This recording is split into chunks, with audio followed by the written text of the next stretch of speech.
Atėjo tas lauktas momentas, kada Lietuvoje irgi pradėjo žmonės vertinti pasaulinės madas, pasaulinės tendencijas.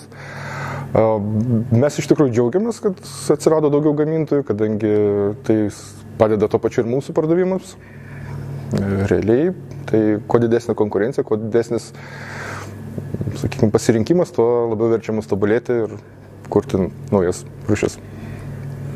Lietuvoje yra apie 70 mažųjų alaus daryklų. Sakykit, kaip apskritai mažiukų gamintojų svoris, lyginant, kas buvo prieš 5 metus, tarkim, ir kaip dabar pasikeitė? Aš manau, kad šiuo metu svoris mažų daryklų šiek tiek krinta, kadangi pasikeitė ir šiek tiek pačio alaus koncepcija, pačio alaus mada. Realiai ne visi seni mažieji alaus darytojai, gamintojai yra pasiruošę perimti naujoves. Tiesiog dabar kūrėsi naujos mažosios alaus daryklos, kurios seka pasaulinės tendencijas ir gamina tokį pasaulinių tendencijų atitinkantį alų. O kaip vertina mažųjų daryklų alų patys alaus barai, restoranai, kaip jūs realizuojat produkciją? Restoranai, manau, vertina teigiamai, kadangi yra pasilgę naujovių, po ilgų dominavimo metų vieno stiliaus alaus tikrai barai ištroškia ir mato, kad yra klientų susidomėjimas. Iš tikrųjų, jie pakankamai šiltai priima naujoves.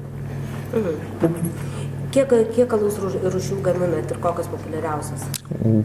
Pas mus rūšių skaičius kinta priklausomai nuo sezono, nuo sezoniškumo, nuo daugelio dalykų, nuo daugelio faktorių. Taip kad, sakykime, pastovias alaus rūšis turim 5, kurios yra kiaurus metus gaminamos.